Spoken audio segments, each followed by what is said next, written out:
स्वागत है आप सभी का डाउटनेट पर। कैसे हो प्यारे बच्चों? तो बेटा हम यहाँ पर आज स्टार्ट कर रहे हैं नया अध्याय, जैव प्रौद्योगिकी एवं उसके उपयोग। जो हमने पिछला चैप्टर पढ़ा था कि जैव प्रौद्योगिकी जो होती है वो क्या होती है, जैव प्रौद्योगिकी के क्या सिद्धांत होते हैं, जैव प्रौद्योगिकी में क्या किया जाता है ना, कौन कौन से साधन उपयोग में किए जाते हैं, ये सारी चीजें हमने देख ली थी। ठीक है, अब इस चैप्टर में हम पढ़ने वाले हैं जैव प्रौद्योगिकी का उपयोग क्या क्या है। तो वो सारी चीजें हम पढ़ेंगे बेटा जी इस चैप्टर में। ठीक है, तो आज हम सिंपल परिचय देखेंगे इस चैप्टर का। सिंपल सा क्या देखेंगे बेटा? परिचय देखेंगे। किसके बारे में? कि जैव प्रौद्योगिकी समझ में तो आ गया कि जैव प्रौद्योगिकी ये है, जैव प्रौद्योगिकी में ये साधन लिए जाएंगे, ये एंजाइम होंगे, ये वाहक होगा, है, ये सारी चीजें क्लियर तो हो गई हैं। लेकिन सर पिछले चैप्टर की दो तीन चीजें ऐसी थी जो आपने बोला था जो आप इस चैप्टर में पढ़ाओगे। मैंने कहा हाँ सर, एक तो बायोरिएक्टर था, मैंने कहा हाँ सर, एक हमारा अनुप्रवाह संसाधन था, मैंने कहा हाँ सर, एक सातवां बिंदु था किस चीज का, पुनर्योगज तकनीक प्रक्रिया के टोटल 7 स्टेप्स थे जिसमें से हमने 6 देख लिए थे, सातवां एक स्टेप रह रहा था, है ना, वो भी रह रहा था। मैंने कहा हाँ, तो वो 3 चीजें इसी चैप्टर में आएंगी। एक एग्जांपल दूंगा, उसी के साथ में वो चीजें समझ में आएंगी। ठीक है, सो बेसिकली इस चैप्टर को अगर मैं मोटे स्तर पर अगर आपको बताऊं तो इस चैप्टर का नाम है जैव प्रौद्योगिकी के उपयोग, है ना, कि जैव प्रौद्योगिकी जो होती है उसके कहाँ उपयोग हैं, किस क्षेत्रों में उपयोग किया जाता है, जैव प्रौद्योगिकी को किस किस क्षेत्रों में यूज में लिया गया है, क्या बनाया गया है, क्या बनाते हैं, कौन कौन से वो एरियाज हैं जहां पर इस जैव प्रौद्योगिकी को इस्तेमाल किया जाता है ना। तो यही मन में विचार आ रहा होगा, सर जैव प्रौद्योगिकी का उपयोग कहाँ कहाँ किया जाता है। तो बेटा पहले मैं हिंदी में बता देता हूं और फिर उसके बाद हिंदी के साथ साथ इंग्लिश भी लिखा हुआ है। ये देखिए, हिंदी भी लिखा हुआ है, इंग्लिश भी लिखा हुआ है। एक एक करके पहले एक बार वर्ड समझ लेते हैं। स्लाइड्स लेकर आया हूं, बहुत अच्छी है, समझ में आएंगी। क्या चिकित्सा शास्त्र यानी चिकित्सा के क्षेत्र में, चिकित्सा के क्षेत्र का मतलब क्या है कि कहीं ना कहीं हमने मेडिसिन बनाई है। क्या बनाई है? मेडिसिन, दवाइयां बनाई है। जैसे इसी चैप्टर में आप पढ़ेंगे इंसुलिन। इंसुलिन, जी हाँ, हमने इंसुलिन का निर्माण किया है। कौन से? कृत्रिम इंसुलिन का, जो आप इस चैप्टर में पढ़ेंगे। हमने कृत्रिम इंसुलिन बनाया बेटा, कृत्रिम इंसुलिन। हमारी बॉडी में इंसुलिन होता है, जी हाँ होता है। हमने कृत्रिम इंसुलिन बना दिया। इंसुलिन के जो इंजेक्शंस लगाए जाते हैं, है ना, वो एक कंपनी ने बनाया था, एली लिली कंपनी ने, पुनर्योगज तकनीक की सहायता से। पढ़ोगे आप, इसी चैप्टर में पढ़ोगे। तो हमने मेडिसिन बनाई है, जी हाँ बनाई है। यानी कहीं ना कहीं चिकित्सा के क्षेत्र में हमने जैव प्रौद्योगिकी का उपयोग किया। और चिकित्सा के क्षेत्र में हमने दवाइयां तो बनाई, साथ ही साथ हम निदान सूचक, अब सर ये निदान सूचक क्या होता है? निदान सूचक यानी थेराप्यूटिक्स, डायग्नोस्टिक, फार्मास्यूटिकल, ये तीनों की तीनों चीजें जो हैं ये किसमें आती हैं बेटा जी? आपके चिकित्सा के क्षेत्र में। तो चिकित्सा के क्षेत्र में हमने दवाइयों का निर्माण किया, साथ साथ हमने कुछ ऐसे यंत्रों का निर्माण किया, कुछ ऐसी डिवाइसेस का निर्माण किया, कुछ ऐसी किट का निर्माण किया, किट जिससे हम किसी रोग के बारे में पता लगा सकते हैं। जैसे मैं आपको एक वर्ड बताता हूं, एलिजा, याद है आपको? हाँ सर, याद आ रहा है? हाँ, एलिजा फुल फॉर्म याद है आपको एलिजा की? एंजाइम लिंक्ड इम्यूनोसॉर्बेंट एस्से। एंजाइम लिंक्ड इम्यूनोसॉर्बेंट एस्से, याद आ रहा है? हाँ सर, कहां पर पढ़ा था, याद करिए। सर ये पढ़ा था हम लोगों ने जब हम लोगों ने एड्स या कैंसर की बात करी थी, वहां पर आया था। तो ये क्या है? एलिजा एक प्रक्रिया है जो एक यंत्र के अंदर करवाई जाती है। ये एलिजा एक किट के रूप में, और सिंपल तरीके से मैं तुमको समझाऊं, आप मुझे बताइएगा, बहुत ऐसा एक एग्जाम्पल जिसको आप बहुत अच्छे तरीके से रिलेट कर लेंगे। आप मुझे बताइए, अभी पूरा विश्व कोरोना महामारी से जूझा है, हाँ। और इस महामारी के, जब ये महामारी फैल रही थी तो उसके बाद में कहीं ना कहीं लोग क्या करा रहे थे, आरटीपीसीआर कराते थे, जांच कराते थे। फिर उसके बाद जो आरटीपीसीआर नहीं करा पाते थे तो उनके मार्केट में किट अवेलेबल होती थी। किसकी? कोरोना की किट, कोविड की किट अवेलेबल है। हाँ सर। तो वो जो कोविड की किट जो अवेलेबल है, उस किट में वो किट जो बनाई थी वो किसने बनाई है? कंपनी ने बनाई है। कंपनीज बना रही हैं, बहुत सारी फार्मास्यूटिकल कंपनीज हैं जो ऐसी किट बनाती है, जो रोग का पता लगाने के लिए ऐसी किट का निर्माण किया जाता है। तो ये जो किट जो होती है कौन से बिंदु के अंदर आएंगी सर? निदान सूचक, यानी हमें सूचना दे रही हैं कि हमारे अंदर रोग है कि नहीं है। डायग्नोस्टिक किट बोलते हैं अंग्रेजी में, जिनसे हम डायग्नोसिस करते हैं, पता लगाते हैं रोग है कि नहीं है। तो ऐसी डायग्नोस्टिक किट बनाने के लिए, ऐसी दवाइयां बनाने के लिए, ऐसे यंत्र बनाने के लिए कहीं ना कहीं हम किसका इस्तेमाल कर रहे हैं? जैव प्रौद्योगिकी का। यानी कुल मिलाकर ये बिंदु जो हिंदी में लिखे हुए हैं और ये बिंदु जो इंग्लिश में लिखे हुए हैं, ये किस चीज को बता रहे हैं? जैव प्रौद्योगिकी का चिकित्सा में क्या उपयोग है, हम पढ़ेंगे इसी चैप्टर में। हम इसी चैप्टर में चिकित्सा के क्षेत्र में जैव प्रौद्योगिकी का उपयोग भी देखेंगे, टेंशन मत लीजिएगा। ये तो जस्ट अभी आज इस चैप्टर में जस्ट हम एक ओवरव्यू देख रहे हैं कि आखिर इस चैप्टर में हम क्या पढ़ने वाले हैं।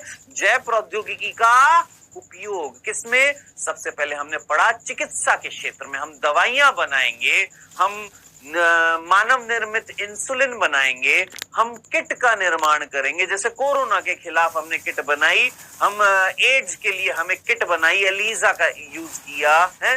तो ये सारी की सारी जो होती है, ये किट्स, ये डायग्नोसिस, ये थेराप्यूटिक्स, ये फार्मास्यूटिकल्स, ये सारी की सारी चीजें किस में आएंगी? चिकित्सा। तो चिकित्सा के क्षेत्र में जैव प्रौद्योगिकी का बहुत जबरदस्त उपयोग है। डन। अब बात आ रही है और कहां उपयोग होता है? क्या कृषि में भी उपयोग होता है? क्या कृषि में भी उपयोग होता है? यस।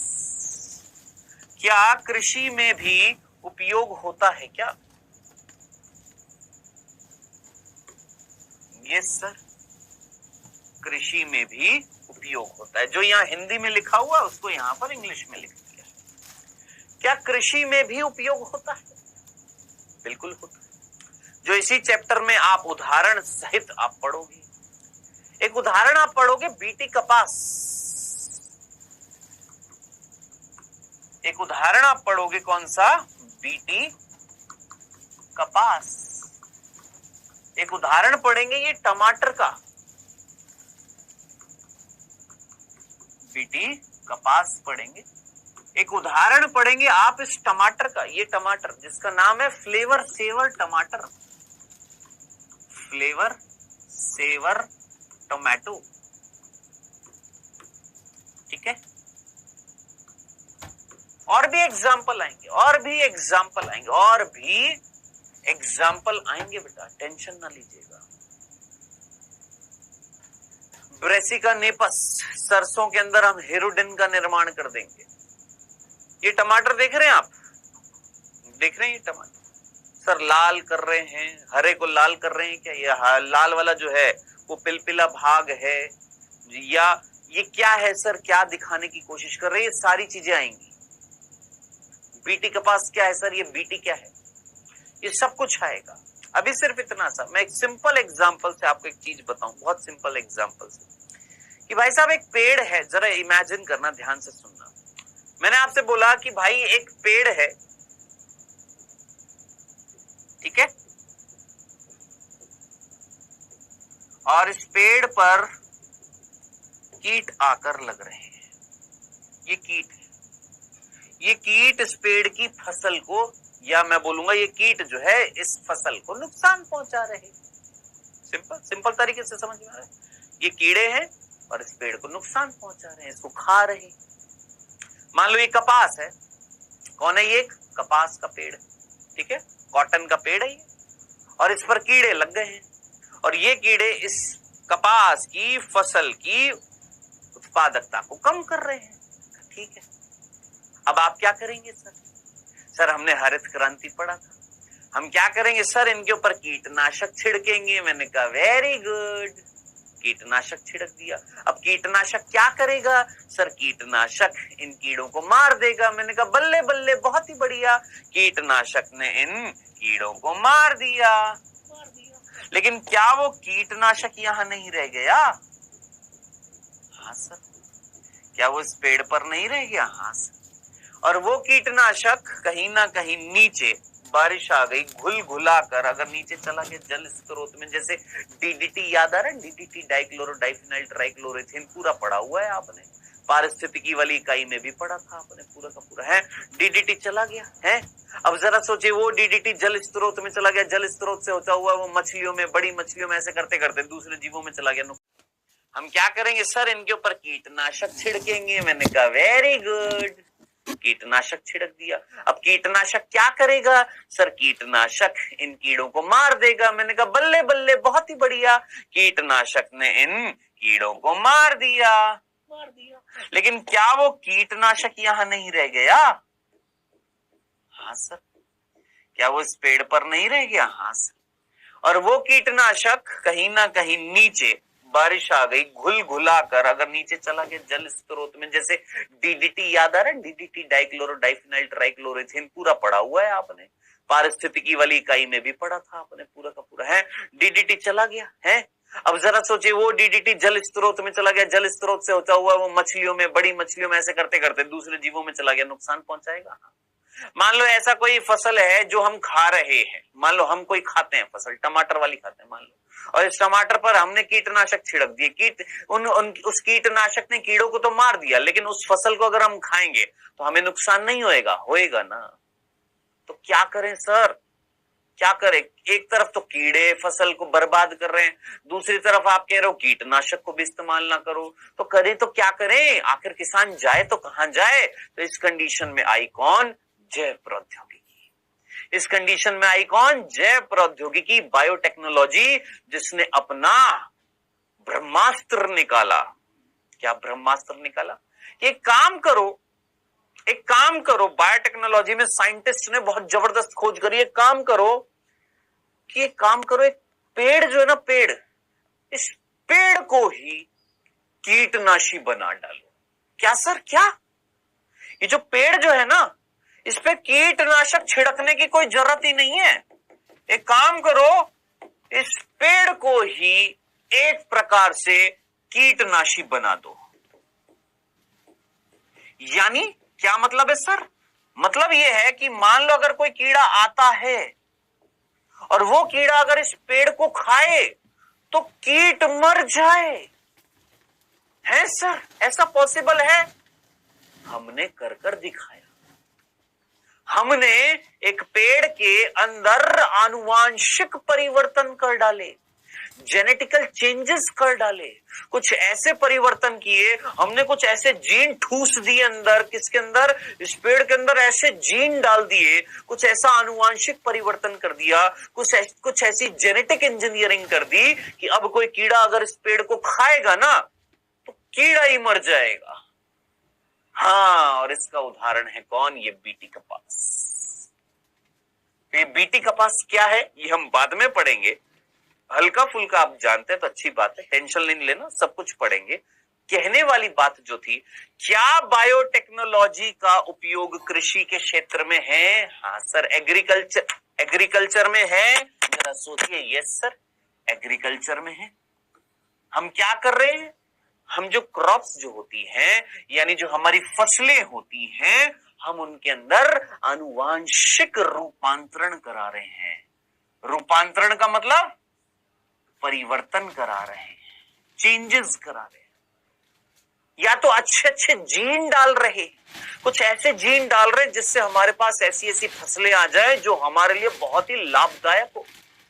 या आपके पास अगर कोई खराब फसल है तो वो खराब फसल किसके कारण खराब हो रही है? किसी ना किसी खराब जीन के कारण खराब हो रही है, उस खराब जीन को हटा दो, यानी अच्छे जीन को डाल दो या खराब जीन को हटा दो, यानी जेनेटिकल चेंज कर दो, आनुवांशिक रूपांतरण कर दो। किसमें? आपके पादपों में। और अगर आप पादपों में, क्रॉप्स में, फसलों में आनुवांशिक परिवर्तन करेंगे तो क्या मैं उनको जेनेटिकली मॉडिफाइड क्रॉप्स बोलूंगा, आनुवांशिक रूपांतरित फसलें बोलूंगा? यानी ऐसी फसल जो आनुवांशिक रूप से बदल गई है, चेंज आ गया है, कुछ लाभकारी लक्षण आ गए हैं। जरा सोचिए, क्या ये जैव प्रौद्योगिकी का उपयोग नहीं है? बिल्कुल। तो हम जैव प्रौद्योगिकी का उपयोग कहां पर लिए सर? चिकित्सा के क्षेत्र में तो लिए ही लिए सर, कृषि में भी ले रहे हैं, एग्रीकल्चर में भी ले रहे हैं। ऐसी ऐसी फसलों का निर्माण कर रहे हैं जिनकी उत्पादकता क्षमता ज्यादा हो, जिनकी उपजाऊ क्षमता ज्यादा हो, जो प्रतिकूल परिस्थितियों को झेल ले, बाढ़ को, सूखे को, है गर्मी को, आर्द्रता को, सबको सहन कर सके, यानी प्रतिकूल परिस्थितियों को झेल ले, ऐसी फसलों का निर्माण करेंगे। किसमें? जैव प्रौद्योगिकी द्वारा। तो क्या वो जेनेटिकली मॉडिफाइड क्रॉप्स होंगी? क्या वो आनुवांशिक रूप से रूपांतरित फसलें हैं? बिल्कुल है। हम ऐसी ऐसी फसल बनाएंगे जो कीटों के खिलाफ काम करे, कीड़ा आए फसल खाए मर जाए, हमें कीटनाशी डालने की कुछ जरूरत ही नहीं है, खुद एक फसल एक प्रकार से कीटनाशी की तरह कार्य करेगी। जी हाँ, जरा सोचिए, क्या ये कृषि में उपयोग नहीं है? बिल्कुल। बाकी उपयोग क्या है?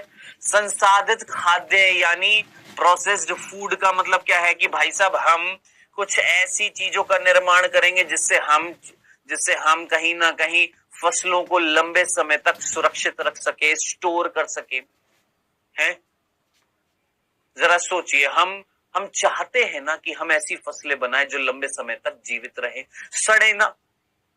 तो ये वाला जो एग्जाम्पल जो ना, ये फ्लेवर सेवर टमाटो, ये जब मैं आपको दूंगा तो आपको पता लगेगा, ये कुछ ऐसे टमाटर होते हैं जिनका जीवन काल हम बढ़ा दिए, जिनको हम लंबे समय तक प्रिजर्व कर लिए, जो जल्दी सड़ेंगे नहीं, जिनका फ्लेवर जो है जल्दी खत्म नहीं होएगा, जो सुरक्षित रहेंगे। तो क्या हम उस संसाधन को सुरक्षित नहीं रखना चाहते? यस। तो हम जैव प्रौद्योगिकी की सहायता से जो खाद्य पदार्थ होंगे हम उनका संसाधन करेंगे, लंबे समय तक स्टोर करेंगे, कुछ ऐसे चेंजेस लेकर आएंगे कि वो लंबे समय तक प्रिजर्व रहे, कंजर्व रहे, सुरक्षित रहे।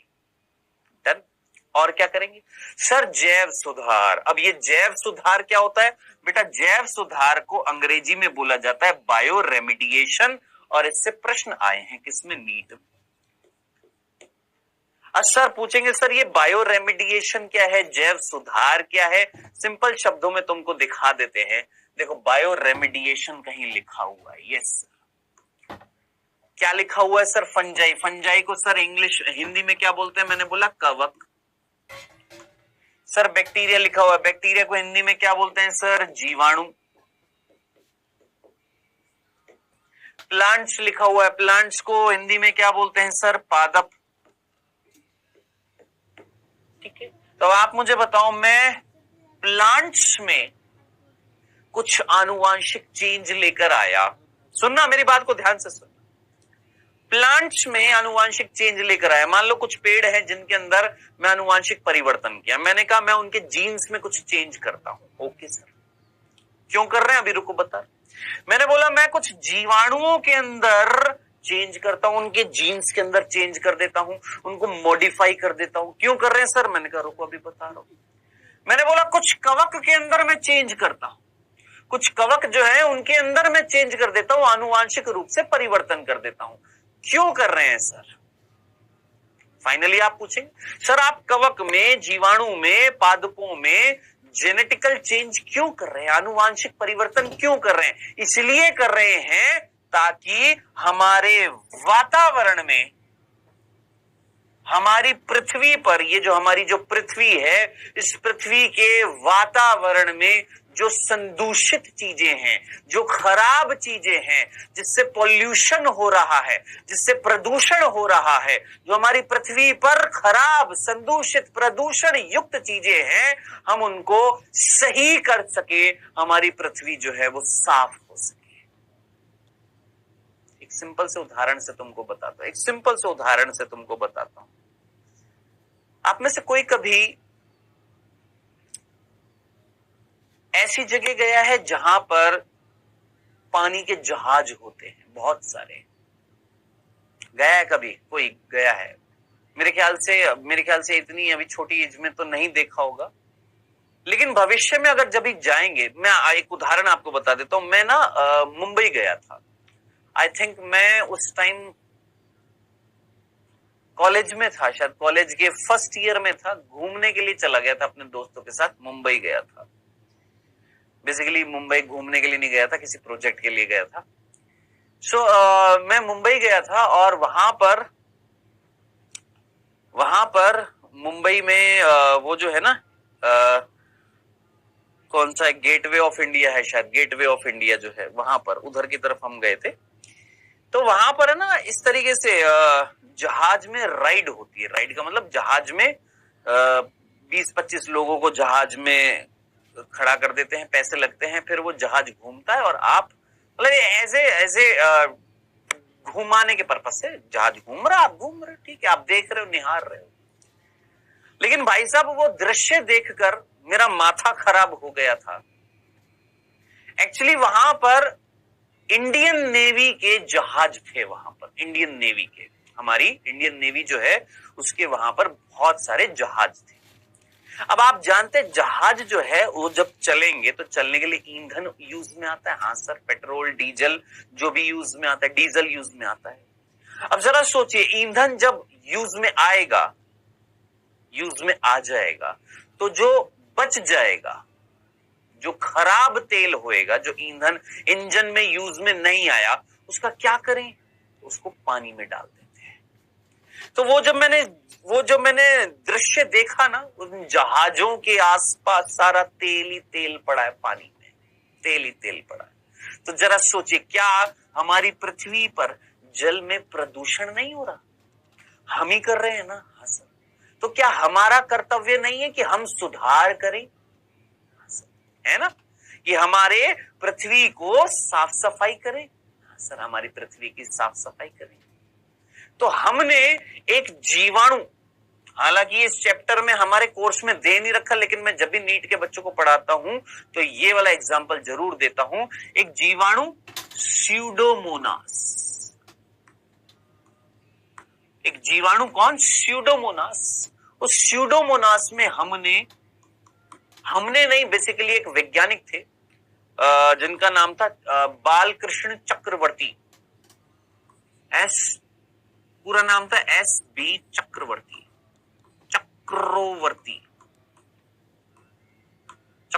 जैसे एक आपका वो हीरो है ना, कौन सा, मैं नाम भूल गया, वो चक्रवर्ती, मिथुन चक्रवर्ती है ना, मिथुन चक्रवर्ती। ऐसे एक बंगाली साइंटिस्ट थे S.B. चक्रवर्ती।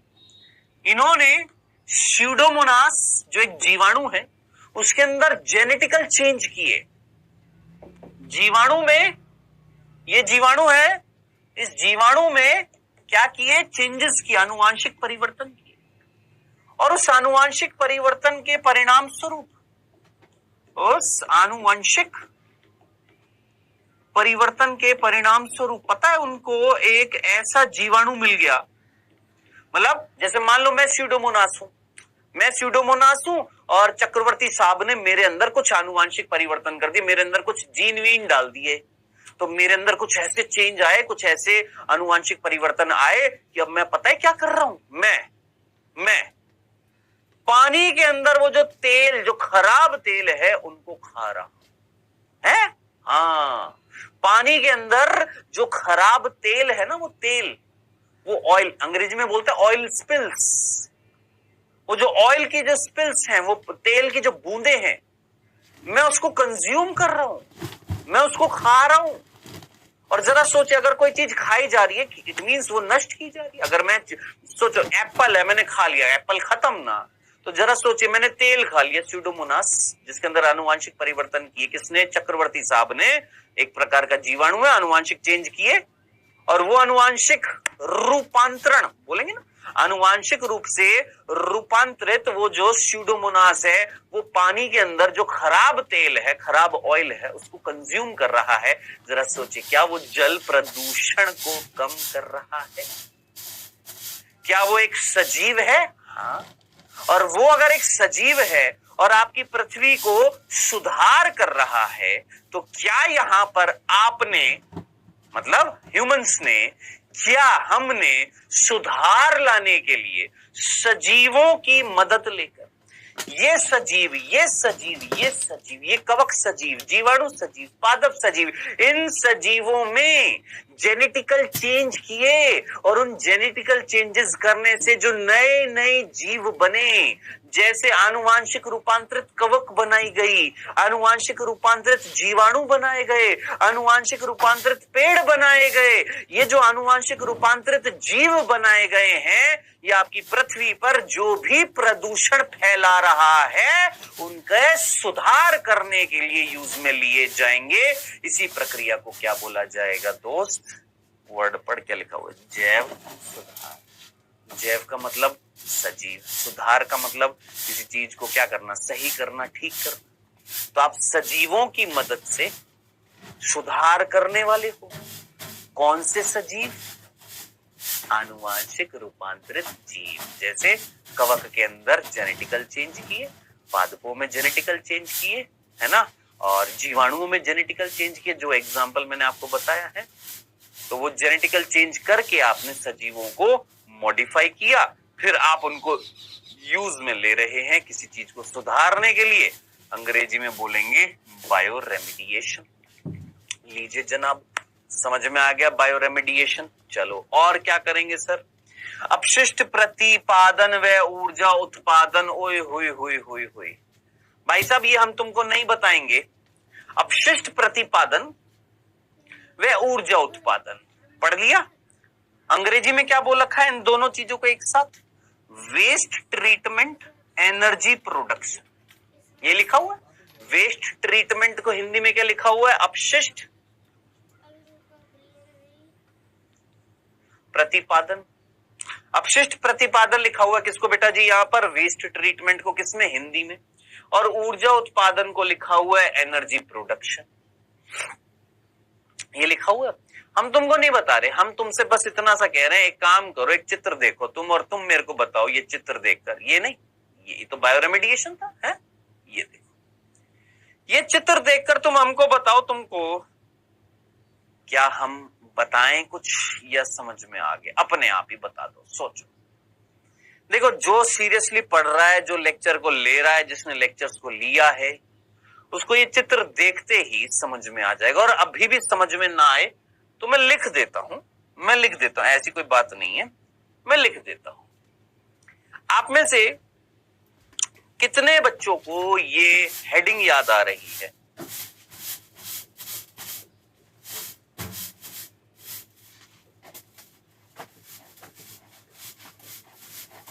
बस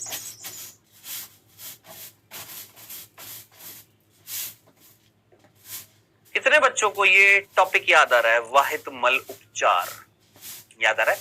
सीवेज ट्रीटमेंट याद आ रहा है? दोस्तों, तुम्हारे पीछे ये बड़े बड़े टैंक नहीं दिख रहे, इसमें गंदा पानी नहीं दिख रहा, ये वाहित मल था ना। और इन वाहित मल का हम क्या किए थे? उपचार किए थे, सूक्ष्म जीवों की मदद से। करे थे कि नहीं करे थे? अरे भाई साहब, क्या यहाँ पर बायो यानी बायोलॉजी और टेक्नोलॉजी दोनों काम कर रही हैं? क्या आप इस वाहितमल उपचार में सूक्ष्म जीवों की मदद नहीं लिए थे? लिए थे ना, यानी बायोलॉजी की मदद ली। और साथ साथ आपने टेक्नोलॉजी की मदद नहीं ले रहे? सर यस, ले रहे थे, नहीं ले रहे? जरा सोचिए, हम यंत्र बनाए थे, हैं? दिमाग लगाओ। हमने जो यहां पर ये टैंक बनाए हैं, वायवीय टैंक बनाए थे, अवायवीय संपाचित्र बनाए थे, याद कर वो वर्ड, एनारोबिक स्लज डाइजेस्टर, याद आ रहा है? तो ये सारी टेक्नोलॉजी और बायोलॉजी दोनों का समायोजन करके हमने वाहितमल का उपचार नहीं किया था ना। तो बायोलॉजी और टेक्नोलॉजी को मिलाकर मैं क्या बोलूंगा? बायोटेक्नोलॉजी में हम यूज ले रहे हैं, बायोटेक्नोलॉजी का यूज ले रहे हैं वाहितमल का उपचार करने के लिए। अब याद करिए, वाहितमल का जब उपचार हमने किया था तो हमने प्रदूषण को रोका था। कौन से? जल। और इमेजिन कर, वहां पर जब तुमने इस वाहितमल उपचार में पानी को साफ तो किया था, लेकिन याद कर, एक ही तीर से दो निशाने नहीं किए थे क्या? याद करो, उस वायुतमल उपचार में कोई सक्रिय आपंक वापंक नहीं बना था यार? कुछ याद आ रहा है? कोई सक्रिय आपंक? हाँ सर याद आ रहा है। वो जो सक्रिय आपंक जो था उसको आपने अवायवीय संपाचित्र में डाला था। हाँ सर। और अवायवीय संपाचित्र में डालने के बाद में कहीं ना कहीं याद कर जैविक गैस बनाई थी। हाँ सर। बायोगैस नहीं बनाई थी, बनाई थी। क्या वो बायोगैस ईंधन के रूप में यूज में ले सकते हैं? हाँ सर। ऊर्जा का स्रोत नहीं है ना?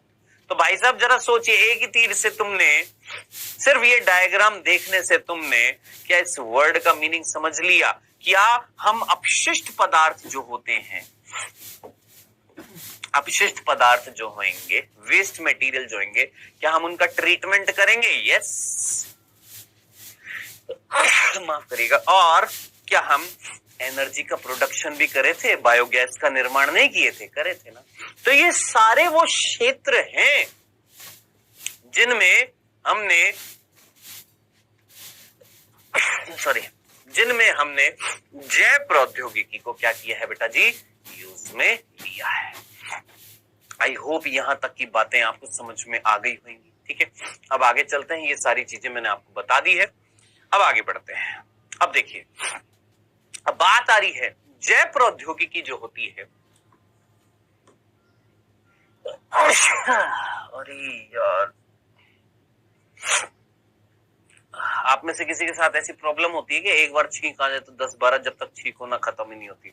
मेरे साथ ऐसी बहुत बड़ी समस्या, भारी समस्या है यार, एलर्जी है मेरे को।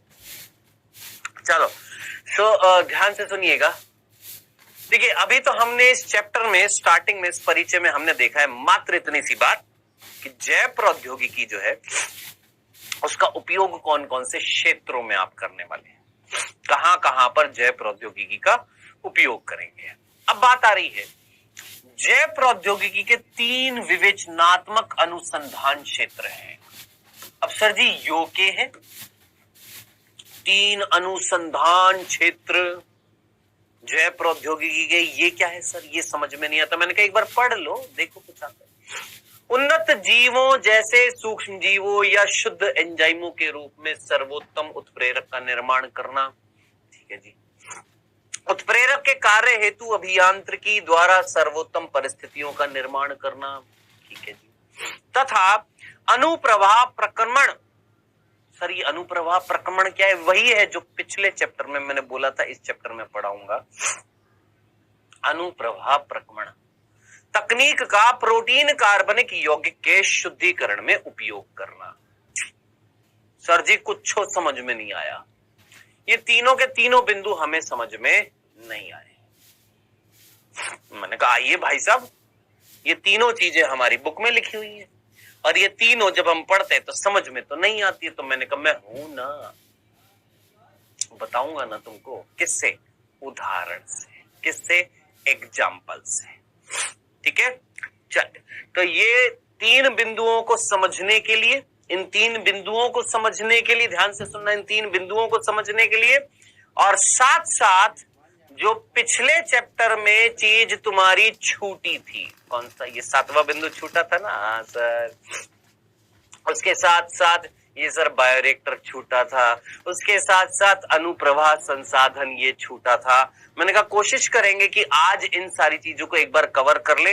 अगर हो जाएगा तो अच्छी बात है, नहीं होएगा तो नेक्स्ट लेक्चर में भी हम कवर कर लेंगे। लेकिन वो चीजों को जो छूटी है उनको कवर करने के लिए और इन 3 बिंदुओं को समझने के लिए आपको 2 एग्जाम्पल समझाऊंगा। उन 2 एग्जाम्पल को समझिए, खत्म। चीज आराम से समझ में आ जाएगी, है ना? क्या बोला? फिर से सुन। ये यहां पर क्या लिखा हुआ है और वो जो चीजें जो पिछले चैप्टर में रह गई थी उनको समझने के लिए और इसको समझने के लिए मैंने बोला मैं 2 एग्जाम्पल बताऊंगा। 2 एग्जाम्पल, अगर वो 2 एग्जाम्पल तुमने सीरियस होकर सुन लिए, समझ लिए, तो कसम से तुमको पिछले चैप्टर की वो चीजें जो बोला था इस चैप्टर में बताऊंगा वो भी समझ में आ जाएगी और ये जो लिखा हुआ है ये भी समझ में आ जाएगा। सिर्फ 2 एग्जाम्पल, 2 एग्जाम्पल बताऊंगा। अब सर वो कौन से 2 एग्जाम्पल हैं? कौन से 2 एग्जाम्पल है? एक दूंगा दो नहीं, सॉरी, 3 एग्जाम्पल दूंगा। एक दूंगा इंसुलिन का, एक दूंगा इंसुलिन का, कौन सा? कृत्रिम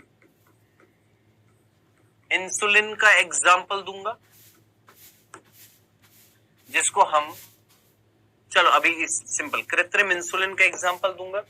एक मैं दूंगा flavour saver tomato. Sir Hindi में क्या बोलेंगे? फ्लेवर सेवर टमाटर बोलते हैं, टोमेटो की जगह बस टमाटर कर देना, ठीक है। और तीसरा दूंगा मैं आपको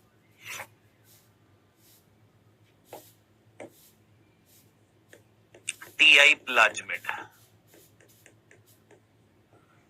ये एग्जाम्पल नहीं है, इसके बारे में बताऊंगा। ये 3 चीजें जब आप गौर से सुनकर पढ़ लेंगे ना, तो कसम से आपका ये चीज भी आपको समझ में आ जाएगी यहां पर क्या लिखा हुआ है, और वो जो लास्ट में जो चीज जो है, ये जो चीजें जो यहां लिखी हुई हैं, ये जो हमारे पिछले चैप्टर में छूट गया था, ये भी समझ में आ जाएगा, ठीक है। लेकिन ये सारी चीजों को समझने के लिए आपको बस ये 3 एग्जाम्पल में से 2 तो एग्जाम्पल और एक प्रक्रिया है, एक प्रोसेस है, एक टीआई प्लाज्मिड एक वाहक है, इसके बारे में पढ़ना पड़ेगा। तो ये 3 चीजें पढ़ेंगे, आपको सारी चीजें समझ में आ जाएगी। तो एक एक करके चीजों को पढ़ते हैं। अब इन तीनों में से सबसे पहले क्या पढ़े, इसके बारे में मेरे को एक बार सोचने दीजिए। इन तीनों में से पहले क्या पढ़ा जाए यार? तो एक काम करते हैं बेटा, हम ना यहां पर सबसे पहले इसके बारे में पढ़ते हैं, इसके टीआई प्लाज्मिड के बारे में, ठीक है। तो पहले एक काम करते हैं, टीआई प्लाज्मिड के बारे में समझते हैं। आइए देखिए, टीआई प्लाज्मिड की अगर मैं बात कर रहा हूं, तो प्लाज्मिड तो आपको समझ में आता है कि सर प्लाज्मिड जो है वो तो हमको समझ में आ गया कि एक वाहक है, वेक्टर है, ठीक है जनाब। लेकिन ये टीआई क्या है अब यहां पर, है ना, क्वेश्चन मन में उठेगा। देखिए याद करिए, मैंने आपको पिछले चैप्टर में भी बताया था कि पीबीआर 322 पीयूसी 18, ये मैंने आपको 2 वाहक बताए थे। मैंने आपको बोला था टीआई भी आएगा और आरआई भी आएगा, अगले चैप्टर में बोला था ना, आ गया ना। तो यहां पर टीआई जो है, टीआई जो है, उस टीआई में टी क्या है और आई क्या है, तो ध्यान से सुनना। टी का मतलब है ट्यूमर, टी का मतलब क्या है? ट्यूमर है। और आई का मतलब है, टी मतलब ट्यूमर और आई मतलब इंड्यूसिंग, प्रेरक। हिंदी में इंड्यूसिंग का मतलब क्या होता है? प्रेरक, ठीक है। और ट्यूमर आपको याद होगा, पढ़ा है आपने, मानव स्वास्थ्य और रोग चैप्टर में कैंसर जब पढ़ाया था तो उस टाइम कुछ आबुर्द आबुर्द शब्द आया था, सुदम आबुर्द, दुर्दम आबुर्द, याद आ रहे हैं? यानी एक ऐसा प्लाज्मिड जो ट्यूमर के निर्माण को प्रेरित करेगा। नहीं आया ना समझ में? अब आएगी चीज, एक एक करके चीज समझ में आएगी। अब इधर देखिएगा, ध्यान से सुनिए। देखिए ये एक पेड़ है,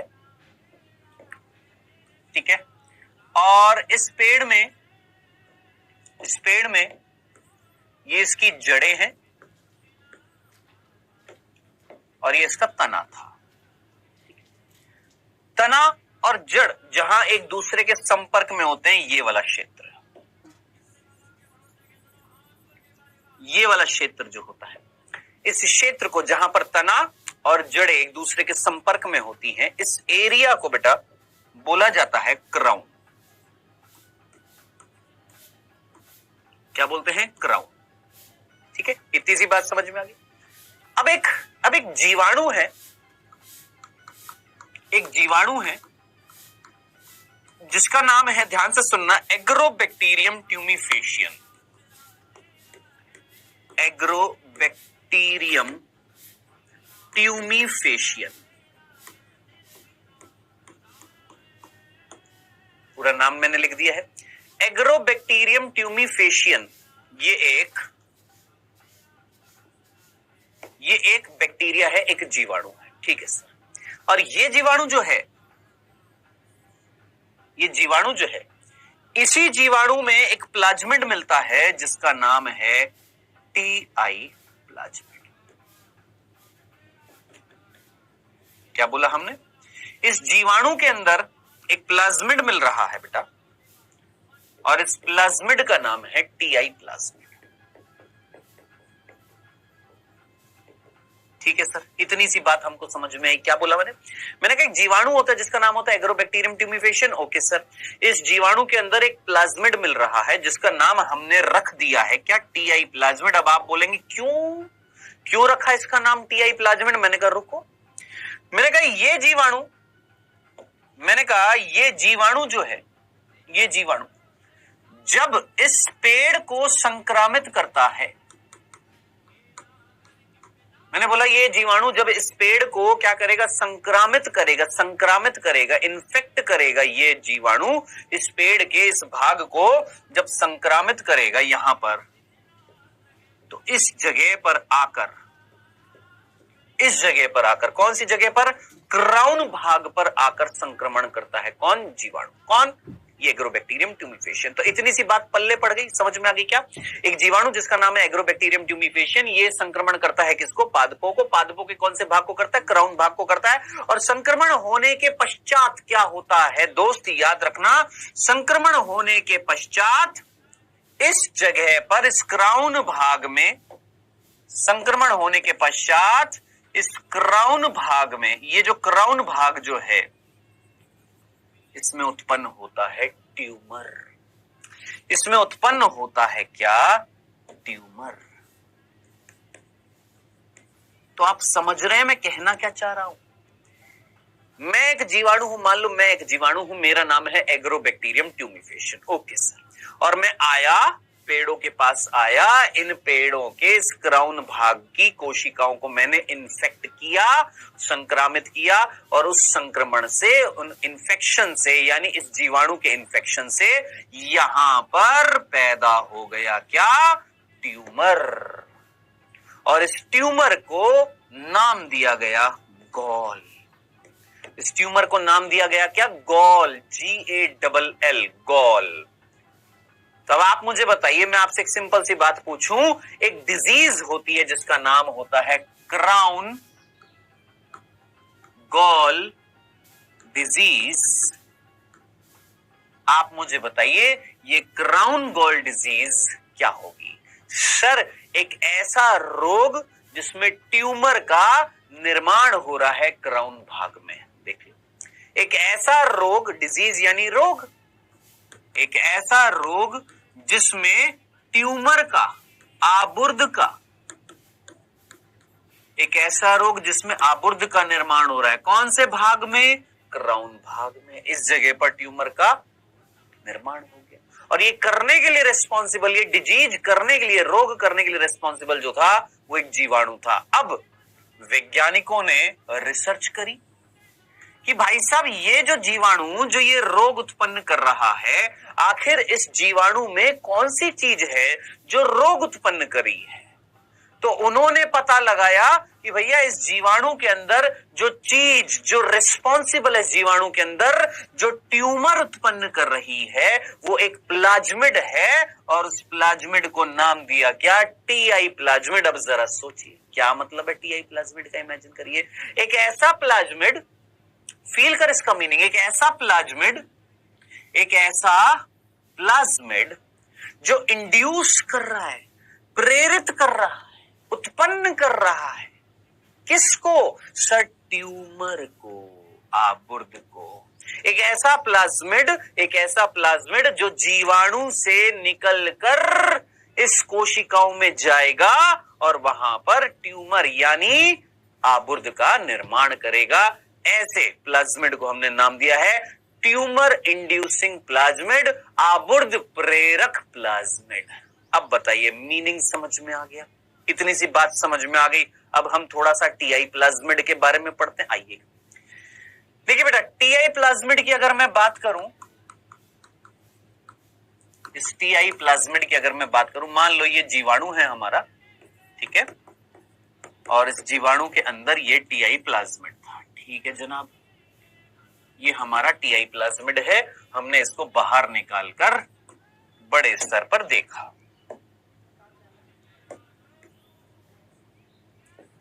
मान लो ये हमारा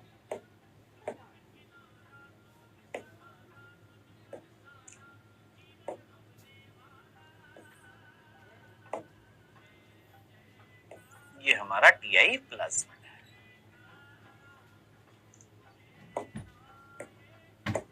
चलो जी, कौन है बेटा? ये हमारा टीआई प्लाज्मिड था जिसको हमने बाहर निकालकर इसका अध्ययन कर रहे हैं। रिसर्चर यानी वैज्ञानिकों ने पता लगाया इस टीआई प्लाज्मिड के अंदर दो क्षेत्र, आपने दो क्षेत्र याद रखने हैं। क्या? एक का नाम है ये भाग, एक ये क्षेत्र। रिसर्चर ने बोला एक जीन है,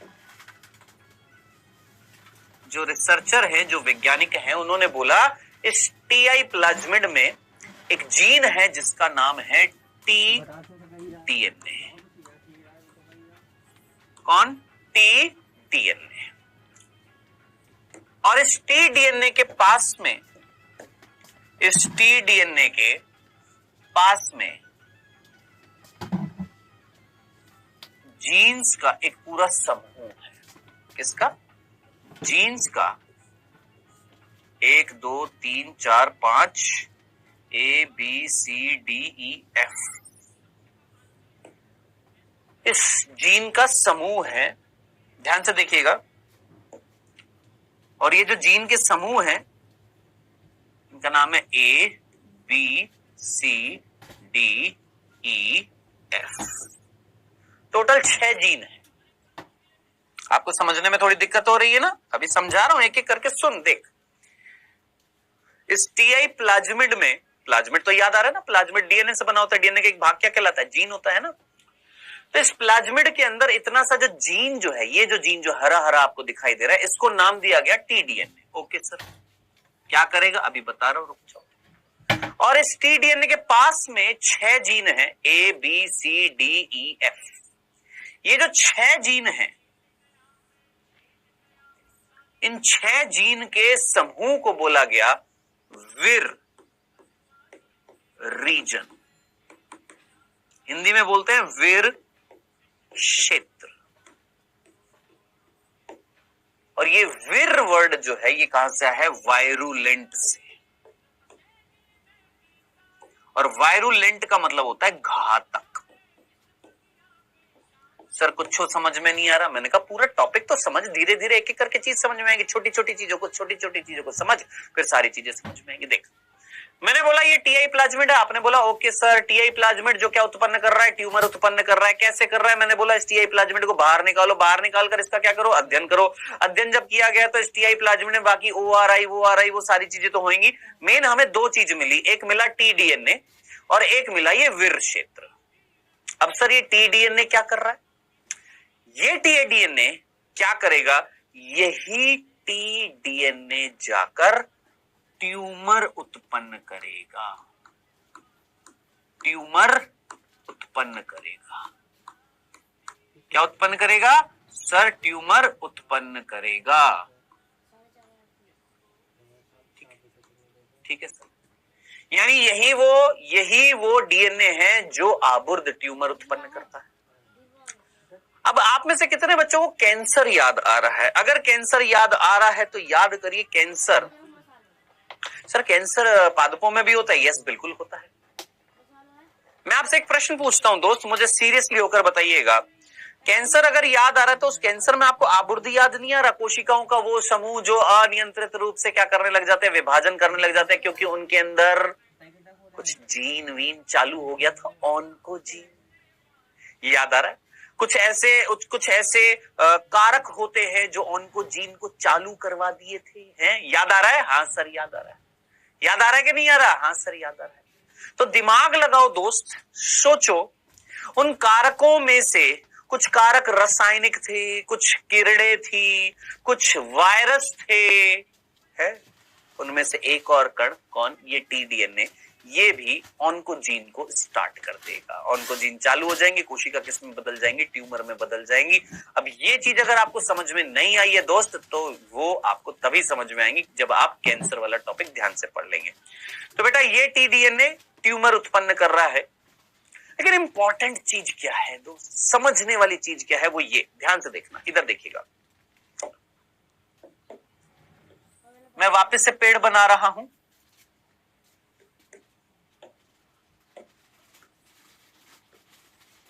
और ये मान लेते हैं जड़े, और मानिए यहां पर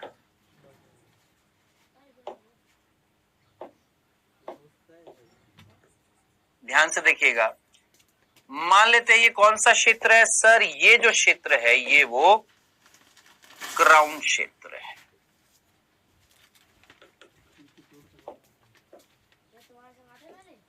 कौन सा क्षेत्र है, क्राउन क्षेत्र है। ये क्राउन क्षेत्र है, ठीक है, समझ में आ रहा है। तना, जड़ें और ये जहां पर दोनों संपर्क में होते हैं वो क्षेत्र क्या कहला रहा है, क्राउन। ये क्राउन क्षेत्र की कोशिकाएं हैं। ठीक सर, आपने अब की बार कोशिका निकाल दी, मान लो ये क्राउन क्षेत्र की कोशिका, लिख देता हूं क्राउन क्षेत्र की कोशिका। ओके सर, ठीक, ये क्राउन क्षेत्र की कोशिका और ये उसका केंद्र, उसके अंदर डीएनए है, जीन है। ओके, अब यहां पर आया दोस्त, ध्यान से सुनना, यहां पर आया जीवाणु। ये जीवाणु कौन सा जीवाणु, याद कर, एग्रोबैक्टीरियम ट्यूमीफेशियन। ये आया और संक्रमण कर दिया, आ गया, ये रहा जीवाणु।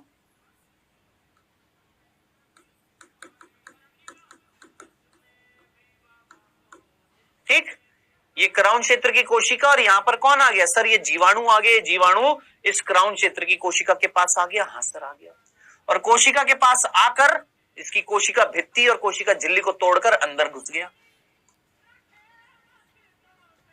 अब अंदर घुसकर करा क्या इसने, अंदर घुसकर, ध्यान से सुनना, अंदर घुसने के बाद में इसके अंदर ध्यान से देख, इसके अंदर जो टीआई प्लाज्मिड था, ये जीवाणु, वापस से सुन, बार बार दोहराऊंगा, ये पेड़, इस पेड़ का ये कौन सा क्षेत्र सर, ये है क्राउन क्षेत्र, और ये क्राउन क्षेत्र की कोशिका बाहर निकाली, इस क्राउन क्षेत्र के पास आ गया है जीवाणु। ये जीवाणु इस क्राउन क्षेत्र की कोशिका के अंदर घुस गया, अंदर घुसने के बाद इसका जो टीआई प्लाज्मिड जो था, इस टीआई प्लाज्मिड का जो विर क्षेत्र था, विर रीजन जो है, ये विर रीजन, ध्यान से सुनना, ये विर रीजन इस टीडीएनए को यहां से अलग करके अंदर भेजेगा। क्या सर, फिर से सुन, जीवाणु आया, कौन सी कोशिका, क्राउन क्षेत्र की कोशिका के पास आ गया, जीवाणु अंदर घुस गया। अब जैसे ही अंदर घुसा तो इस जीवाणु के अंदर जो टीआई प्लाज्मिड है, उस टीआई प्लाज्मिड का विर क्षेत्र, विर रीजन, ये वाला जिसके 6 जीन थे, क्या करेंगे, ये विर क्षेत्र टीडीएनए को अलग करके, यानी ये टीडीएनए अलग हो जाएगा, इस तरीके से यहां से हट जाएगा। ठीक है, यहां पर जो टीडीएनए होएगा, मान लो यहां पर हरा हरा सा दिखा देता हूं, मान लो ये हरा हरा सा टीडीएनए दिखाई नहीं देगा, बहुत छोटा है, ये हरा हरा सा टीडीएनए यहां से निकाल कर जो क्राउन क्षेत्र की कोशिका जो है उसके डीएनए, उसके अंदर, उस केंद्रक के अंदर जो जीन है, कौन सा, ऑन्कोजीन, जो होंगे, जो आनुवांशिक पदार्थ होएगा उसके साथ जाकर जोड़ देगा। कौन? वीर रीजन। टी डीएनए को अलग करके पोषक कोशिका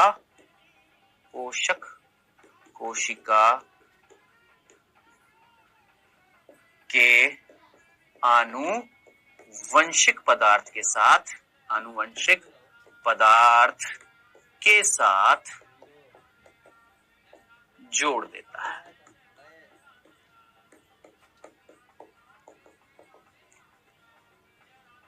ठीक है, जिनको समझ में नहीं आया है ध्यान से सुने। आप में से कितने बच्चों ने डीडीएलजे मूवी देखी है, दिल वाले दुल्हनिया ले जाएंगे? देख, उससे समझ में आएगा। आप में से कितने बच्चों ने देखी है मूवी दिल वाले दुल्हनिया ले जाएंगे? जिन्होंने देखी अच्छी बात है, जिन्होंने नहीं देखी है मैं आपको एक सीन बताता हूं। उस मूवी के लास्ट में एक सीन है जिसमें अमरीश पुरी जो है ना, लास्ट में, मूवी के लास्ट में अमरीश पुरी जो है वो काजोल को, जिसका नाम है सिमरन सेनोरिटा उस मूवी में, है ना, उसको पकड़े हुए हैं। और शाहरुख खान जो है वो उसमें है, क्या बोलते हैं, ट्रेन में है। और शाहरुख खान वेट कर रहा है कि मेरी सेनोरिटा यानी सिमरन यानी काजोल आएगी मेरे पास।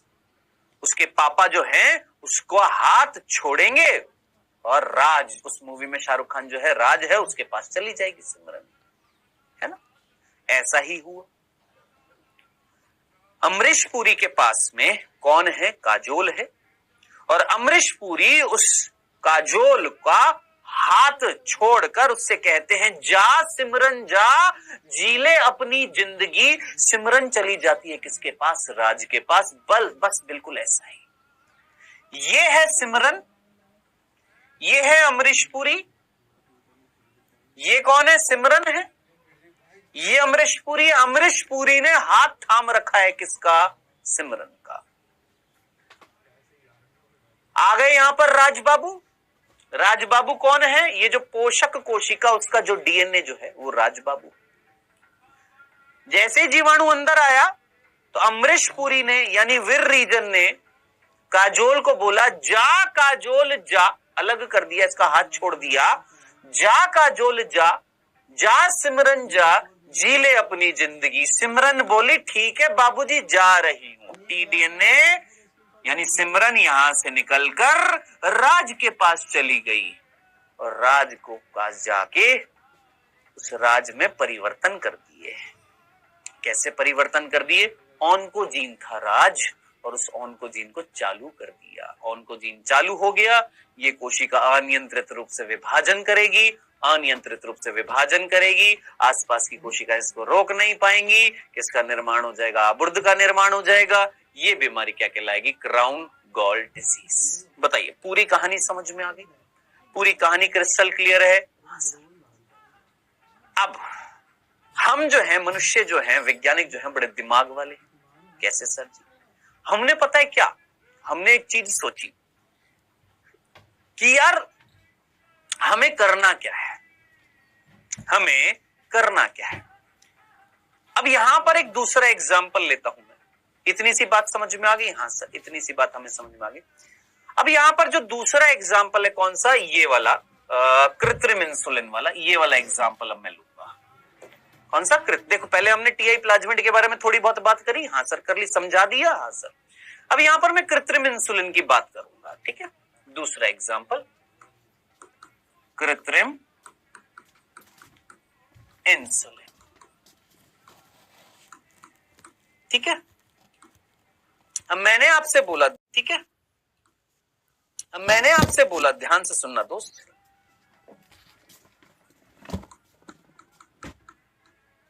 कृत्रिम इंसुलिन की बात कर रहे हैं। ठीक है, वही वाला एग्जाम्पल जो मैंने हर बार आपको इस चैप्टर में दिया है, वही वाला एग्जाम्पल जो मैंने हर बार आपको बायोटेक्नोलॉजी में दिया है।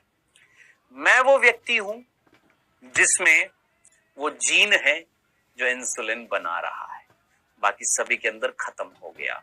तो क्या करेंगे सर? आपकी कोशिका जिसके अंदर केंद्रक, जिसमें वो जीन है, डीएनए है, कौन है सर अंदर? डीएनए है, मैंने कहा सबसे पहले आपकी कोशिका का लयन करेंगे और डीएनए प्राप्त कर लेंगे। मैंने कहा ठीक है, एंजाइमों की सहायता से है। फिर उस डीएनए में से वो जीन भी निकाल लेंगे। मैंने कहा ठीक है जी, जीन भी आपने निकाल लिया जीन। अब इस जीन का क्या करेंगे? सर हमने पिछले चैप्टर में पढ़ा था इस जीन की हम कॉपीज बनाएंगे। मैंने कहा ठीक है जी, हमने इस जीन की कॉपीज बना दी, बहुत सारी लिपियां बना दी, पुनर्योगज डीएनए तकनीक के द्वारा बना दी, बहुत सारी कॉपीज बन गई। मान लो वो जीन जो था ये रहा। अब उस जीन की ढेर सारी कॉपीज बन गई है। अब ये ढेर सारी कॉपीज का करें क्या? मेरे अंदर वो जीन था जो इंसुलिन बना रहा है, हाँ, आपके अंदर नहीं है, आपके पड़ोसी में नहीं है, किसी के अंदर नहीं है। इंसुलिन की कमी हो गई है क्योंकि जीन खराब हो गया आपका। तो हमने क्या किया? सर आपका जीन लिया और उस जीन की कॉपीज बना दी है। अब इन कॉपीज का करेंगे क्या? आपके अंदर डालेंगे,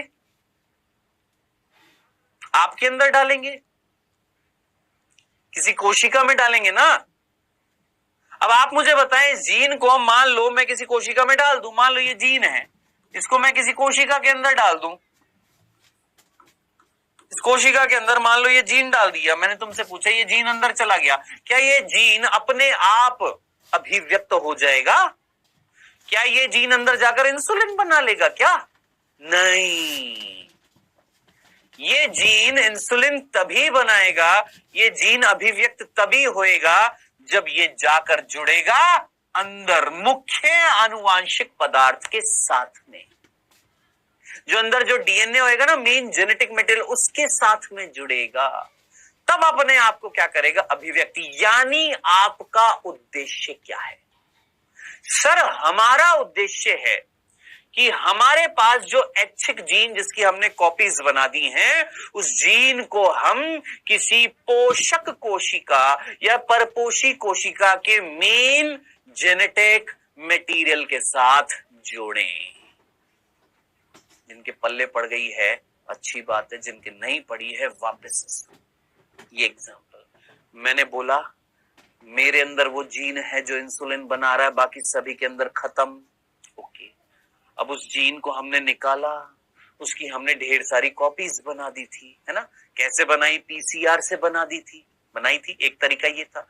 दूसरा, हम किसी वाहक के साथ जोड़ दे, पीबीआर 322 के साथ जोड़ दे, और फिर उसको हम एक कोशिका के अंदर डाल दे, और कोशिका के अंदर डालने के बाद वो वाहक पुनर्योगज जो डीएनए जो है, पुनर्योगज रिकॉम्बिनेंट डीएनए जो था, पीबीआर 322 जो था, वो खुद की कॉपीज बनाता रहेगा। हाँ, हमारे जीन की कॉपीज बन गई। भाई साहब, इन जीन की कॉपीज का करें क्या करेंगे? मुझे इंसुलिन बनाना है, इससे क्या करूं? तो ये जीन अपने आप को तभी अभिव्यक्त करेंगे जब हम इसको मुख्य आनुवांशिक पदार्थ के साथ जोड़ दे, मेन जेनेटिक मटेरियल के साथ जोड़ दे। इतनी सी बात समझ में आ गई। अब जब ये मुख्य आनुवांशिक पदार्थ के साथ जुड़ जाएगा, तो जो दूसरे जीन जब अपने आप को अभिव्यक्त करेंगे, तो ये वाला जीन भी तो अपने आप को अभिव्यक्त करेगा, अंदर क्या बनाएगा? इंसुलिन बनाएगा। इतनी सी बात अगर आपको समझ में आ गई इन दोनों चीजों को, अब मैं जोड़कर जो चीज समझाने वाला हूं, ध्यान से सुनना। वैज्ञानिकों ने क्या किया, ध्यान से सुनना। वैज्ञानिकों ने, इधर देखना, साइंटिस्ट ने क्या किया। बेटा, साइंटिस्ट ने एग्रोबैक्टीरियम ट्यूमीफेशियन लिया। इधर देखना क्या लिया? एग्रोबैक्टीरियम ट्यूमीफेशियन लिया। ठीक है, इस एग्रोबैक्टीरियम ट्यूमीफेशियन के अंदर ये जो टीआई प्लाज्मिड जो था, जो रोग उत्पन्न करता था, इस टीआई प्लाज्मिड को निकाला। ठीक है सर, ये हमारा टीआई प्लाज्मिड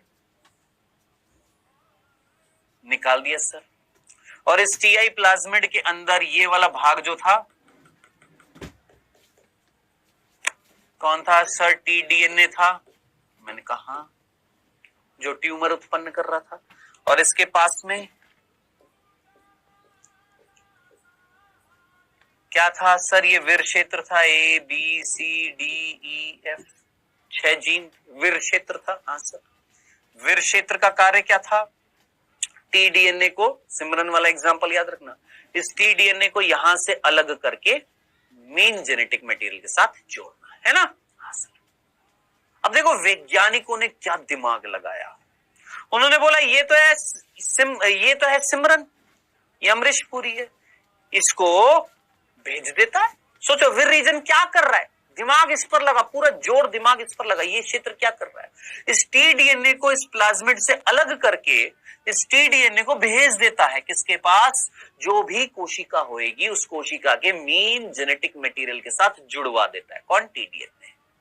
कौन? ये वीर क्षेत्र इस टीडीएनए को यहां से अलग करके यहां से निकालकर जिस भी कोशिका के अंदर डाला जाएगा उस कोशिका के अंदर टीडीएनए को मुख्य आनुवांशिक पदार्थ के साथ जोड़ देता है। वैज्ञानिकों ने पता है क्या दिमाग लगाया, उन्होंने बोला एक काम करो, ये टीडीएनए तो बेकार है, ये तो एक बड़ी बेकार चीज है, ये तो ट्यूमर उत्पन्न करती है, एक काम करो इस टीडीएनए को हटा दो।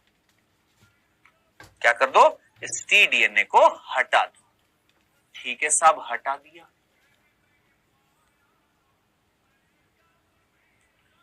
इसके वीर क्षेत्र को यहीं रहने दो, इसका जो वीर क्षेत्र है इसमें 6 जीन थे, उसको यहीं रहने दो, वीर क्षेत्र को यहीं रहने दो, टीडीएनए को हटा दो और टीडीएनए को हटाकर खुद का ऐच्छिक जीन लगा दो। क्या लगा दो? खुद का ऐच्छिक जीन लगा दो, वांछित जीन लगा दो यहां पर। ठीक है सर, क्या लगा दिया? वांछित जीन लगा दिया। कौन सा जीन? ये वाला जिसकी बहुत सारी कॉपीज बना ली थी, वो जीन जो क्या बनाता है? इंसुलिन बनाता है। लेकिन कब बनाएगा? जब वो मुख्य आनुवांशिक पदार्थ के साथ जुड़ेगा। हमें तो इस जीन को मुख्य आनुवांशिक पदार्थ के साथ जोड़ना है। कैसे जोड़े? हमने उस वांछित जीन जो नीला नीला दिखाया था, यहां पर भी नीला नीला दिखा देता हूं, ये जो वांछित जीन है, ये वाला वांछित जीन जिसकी बहुत सारी हमने कॉपीज बना ली थी, मेरा वो वांछित जीन जिसकी बहुत सारी कॉपीज बना ली थी, अब इस वांछित जीन को मैंने इस टीआई प्लाज्मिड जिसमें टीडीएनए हटा दिया, इसको हटा दिया और इसकी जगह हमने हमारा वांछित जीन लगा दिया, वो जीन जिसकी हमने बहुत सारी कॉपीज बना ली थी ना। हाँ सर, ऐसी हर कॉपी को हमने ऐसे टीआई प्लाज्मिड के टीडीएनए हटाकर वहां पर लगा दिया। ओके सर, लगा दिया और इसको हमने वापस से अंदर डाल दिया। क्या कर दिया? वापस से अंदर डाल दिया। अब इसमें क्या है? क्या टीडीएनए है? सोचो, क्या इस प्लाज्मिड में अब टीडीएनए है? नहीं है। क्यों? क्योंकि हमने टीडीएनए हटा दिया और उसकी जगह क्या लगा दिया? हमारा वांछित जीन लगा दिया। ओके सर, और इस एग्रोबैक्टीरियम ट्यूमीफेशियन को भेज दिया किसके पास में? सर, पादप के ऊपर डाल दिया। अब आप मुझे बताएंगे, ये एग्रोबैक्टीरियम अगर इस पादप के पास जाएगा, क्राउन भाग में जाएगा, इसकी कोशिका के अंदर जाएगा, तो इसका वीर क्षेत्र जो है, ये वीर क्षेत्र क्या करेगा? क्या करता था वीर क्षेत्र? टीडीएनए को मुख्य आनुवांशिक पदार्थ के साथ जोड़ता था ना, लेकिन हमने तो टीडीएनए हटा दिया, इसकी जगह क्या लगा दिया? वांछित जीन लगा दिया। अब ये वीर क्षेत्र क्या करेगा? सर, हमारे वांछित जीन को लगा देगा, जोड़ देगा किसके? उस कोशिका के मुख्य आनुवांशिक पदार्थ के साथ में। यही तो करना था हमें, तो इस वांछित जीन को मुख्य आनुवांशिक पदार्थ के साथ जोड़ना था, जो हमने इस प्लाज्मिड की सहायता से किया या नहीं किया। इस प्लाज्मिड की खूबी क्या थी? सर, इस प्लाज्मिड की खूबी थी कि इसके अंदर जो टीडीएनए जो था, उस टीडीएनए को वीर क्षेत्र मुख्य आनुवांशिक पदार्थ के साथ जोड़ता है। हमने बस इतनी सी तिगड़मबाजी बैठाई कि टीडीएनए हटा दो और अपना खुद का जीन यहां लगा दो। वीर क्षेत्र को क्या पता? वीर क्षेत्र क्या समझेगा कि भैया ये जो जीन जो है ये तो टीडीएनए है। वीर क्षेत्र हमारे इस जीन को किसके साथ जोड़ देगा? मुख्य अनुवांशिक पदार्थ जुड़ गया हमारा, मुख्य अनुवांशिक पदार्थ से कौन जुड़ गया, हमारा ये वांछित जीन जुड़ गया। अब ये यहाँ पर जाकर अभिव्यक्त होएगा और क्या बना देगा, इंसुलिन बनाएगा। अब जरा सोचिए, ऐसी ढेर सारी कोशिकाएं होंगी जिनके अंदर हमने ये कार्य किया और ऐसी ढेर सारी कोशिकाओं में इंसुलिन बन रहा है। क्यों? क्योंकि ऐसी ढेर सारी कोशिकाओं में हमने ये जीन डाल दिए हैं इस प्लाज्मिड की सहायता से, जो मुख्य अनुवांशिक पदार्थ से जुड़ गए हैं, अभिव्यक्त हो रहे हैं, इंसुलिन बना रहे हैं। अब आप मुझे बताइए, ऐसी ढेर सारी कोशिकाओं में इंसुलिन बन चुका है। हाँ, हमें क्या करना है सर, हमें उस इंसुलिन को निकालना है, पृथक करना है, फिल्टर करना है। क्या करना है? अलग करना है, इनसे अलग करना है, फिल्टर करना है। इस प्रक्रिया को दोस्त बोला जाता है अनुप्रवाह संसाधन। इस प्रक्रिया को जिसमें हम पृथक करेंगे और उसका शोधन करेंगे, याद रखना, हम अलग करेंगे, फिल्टर करेंगे और उसका शोधन करेंगे, एनालिसिस करेंगे, साफ सफाई करेंगे, उसकी शुद्धिकरण करेंगे उसको, जो हमारा उत्पाद है। इसको हम बोलते हैं डाउन स्ट्रीम प्रोसेसिंग। इसी प्रक्रिया को हम बोलते हैं डाउन स्ट्रीम प्रोसेसिंग, अनुप्रवाह संसाधन। तो दोस्त, मेरे ख्याल से इतनी सी बात समझ में आ गई होगी कि अनुप्रवाह संसाधन का मतलब क्या होता है कि जो आपने यहां पर इन बैक्टीरिया के अंदर या जिस भी कोशिका है, जिस कोशिका के अंदर आपने ये जीन डाल दिया, उस जीन को आपने उसके मुख्य अनुवांशिक पदार्थ से जोड़ दिया और वो जीन अपने आप को अभिव्यक्त कर रहा है, वो जीन अपने आप को अभिव्यक्त कर रहा है, इंसुलिन बना रहा है। ऐसी ढेर सारी कोशिकाओं को ध्यान से सुनना, ऐसी ढेर सारी कोशिकाओं को से हमें उत्पाद निकालना है, हाँ, अलग करना है, हाँ, उसका शोधन करना है, साफ सफाई करनी है, प्योरिफिकेशन करना है। फिल्ट्रेशन और प्योरिफिकेशन, दो वर्ड। फिल्टर किया, अलग किया, प्योरीफाई किया, शोधन किया, साफ सफाई कर दी और फिर उसको मार्केट में बेच दिया। ये क्या कहला रही है? डाउन स्ट्रीम प्रोसेसिंग, अनुप्रवाह संसाधन। अब यहां पर एक छोटी सी चीज है और वो है बायोरिएक्टर। अब आप मुझे बताइएगा, सिंपल, चलो बायोरिएक्टर में अगली कक्षा में बताऊंगा। क्या ये सारा का सारा टॉपिक आपको क्लियर है? सारी की सारी चीजें ये तभी समझ में आएगा जब एक बार आप रिवीजन करेंगे, एक बार आप सारी चीजों को पढ़ेंगे। ठीक है दोस्त, आज के लिए इतना ही है, आज के लिए इतना ही। अभी समय हुआ है आपके क्विज का। बेटा, पहला प्रश्न आपकी स्क्रीन पर आता हुआ फर्स्ट, टीआई प्लाज्मिड में टी क्या है? टी का मतलब क्या है? ट्यूमर, ट्रांसफर, टेमिन, टेस्मिड, व्हाट इज टी? टी क्या था? जल्दी से दिमाग लगाइए, टी क्या है?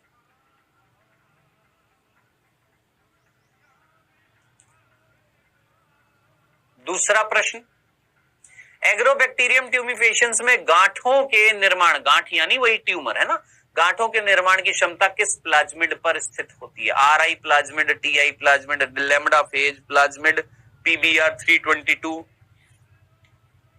Plasmid, PBR 322।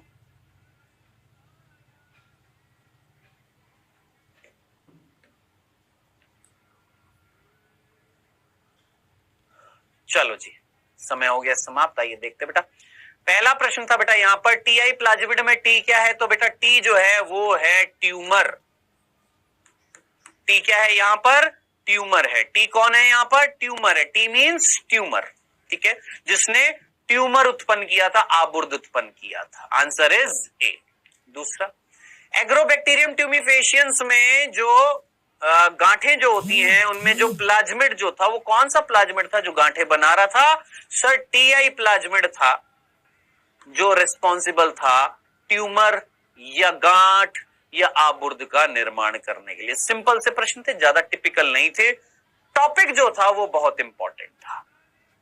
नेक्स्ट लेक्चर में हम पढ़ेंगे कृषि के क्षेत्र में जैव प्रौद्योगिकी कैसे इंपॉर्टेंस रखती है। वहां पर मैं आपको फ्लेवर सेवर टोमेटो की बात बताऊंगा। ठीक है, सो आज का लेक्चर बहुत इंपॉर्टेंट था, सीरियस होकर पढ़िएगा, है ना, ध्यान से उसको रिवाइज करिएगा, आराम से पढ़िएगा, ठीक है, मिलेंगे नेक्स्ट लेक्चर में। Bye bye, take